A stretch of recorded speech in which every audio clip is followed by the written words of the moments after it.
Good morning student, class eighth. गृह शिल्प में आज हम पढ़ेंगे पाठ 8 कढ़ाई कला। छात्राओं, कढ़ाई का हमारे जीवन में विशेष महत्व है। कढ़ाई के द्वारा ही हम वस्त्रों की सुंदरता बढ़ाते हैं, उसका आकर्षण बढ़ाते हैं। हमारे देश में प्राचीन काल से ही कढ़ाई की जा रही है। कुछ प्रदेशों के नाम पर ही वहाँ की कढ़ाई प्रसिद्ध है, जैसे कश्मीर की कश्मीरी कढ़ाई, पंजाब की पंजाबी कढ़ाई, सिंधी कढ़ाई, गुजरात की गुर्जरी और राजस्थान की सीसा कढ़ाई। छात्राओं, कढ़ाई करते समय हमें कुछ नियमों का ध्यान रखना चाहिए, जैसे नमूना आकर्षक और उचित आकार का होना चाहिए। कढ़ाई के उपकरणों का उचित स्थान पर उपयोग करें। जिस वस्त्र की कढ़ाई करनी है वह हल्का या गहरा किसी रंग का हो सकता है, किंतु धागे का रंग पक्का होना चाहिए। वस्त्र पर नमूना स्पष्ट छापने से कढ़ाई में सुविधा होती है। नमूना छापते समय नमूने के ऊपर पेंसिल सही ढंग से चलानी चाहिए ताकि नमूना सही कपड़े पर उतर सके। उचित सुई का प्रयोग करना चाहिए। साड़ी के लिए वायल, आर्गेंडी, मलमल तथा तकिया के गिलाफ, मेचपोस और चादर, ट्रिकोर, टिकोजी आदि के लिए पॉपलिन, टेरिकॉट, कॉस्मेट, मैटी के कपड़े उचित होते हैं। नमूने के अनुसार ही वस्त्र पर कढ़ाई के स्टिच का भी उपयोग करना चाहिए, जैसे शैडो वर्क की कढ़ाई महीन वस्त्र या वायल, जॉर्जेट, आर्गेंडी आदि में ही बनती है और उसी में अच्छी लगती है। कट वर्क के लिए काज स्टिच का प्रयोग करना चाहिए। साटन स्टिच बनाकर करेंगे तो वह खुल जाएगी और सारी मेहनत बेकार हो जाएगी। इसीलिए कट वर्क में काज स्टिच का उपयोग करते हैं, जिससे उसके किनारे आसानी से सिल जाते हैं। रंगीन धागों का उपयोग करना चाहिए, किंतु धागे का रंग पक्का होना चाहिए और चमकदार होना चाहिए।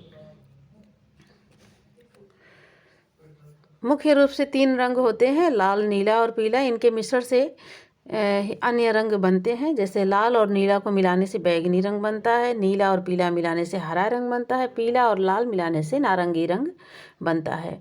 बैंगनी, हरा और नारंगी जो मुख्य रंग के मिलाने से बनते हैं, उन्हें हम द्वितीयक रंग कहते हैं। इन रंगों को कम अधिक मात्रा में मिला करके इनके नए शेड के रंग तैयार किए जाते हैं। इन्हीं रंगों से धागों की रंगाई होती है। काला और सफ़ेद रंग मिलाकर स्लेटी रंग के कई शेड बनाए जाते हैं। विरोधी रंग लाल का विरोधी हरा और पीले का विरोधी नीला रंग होता है। हम काढ़ने में विरोधी रंग का प्रयोग कर सकते हैं, जिससे ध्यान आकर्षण अधिक होता है और वस्त्र की सुंदरता अधिक होती है। रंगों की संगति में भी एक कला है। अगर एक ही रंग के अलग अलग सेट का उपयोग करते हैं तो उससे भी कढ़ाई में सुंदरता बढ़ जाती है, सज्जा में आकर्षण बढ़ जाता है। पीला, नारंगी, बैंगनी, हरा आदि रंग मिलाकर सुंदर कढ़ाई कर सकते हैं। फूल पत्तियों को स्वाभाविक रंग के डिजाइनों में भी हम कढ़ाई कर सकते हैं।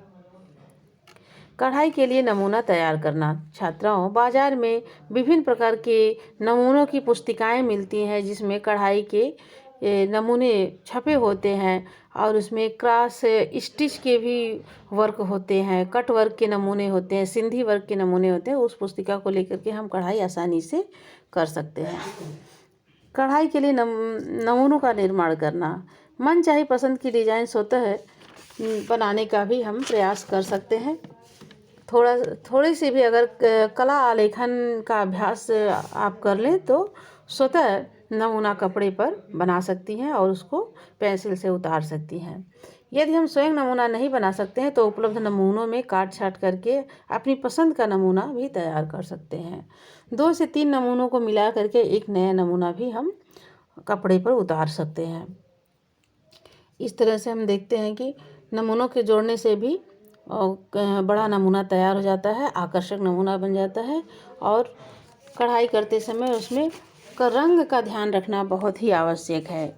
वस्त्र की गुणवत्ता और धागे की गुणवत्ता कढ़ाई को प्रभावित करती है। धन्यवाद। इसका प्रश्नोत्तर हम आपको बना करके भेज देंगे। आप इसे अपने गृह शिल्प की उत्तर पुस्तिका में ज़रूर नोट करें।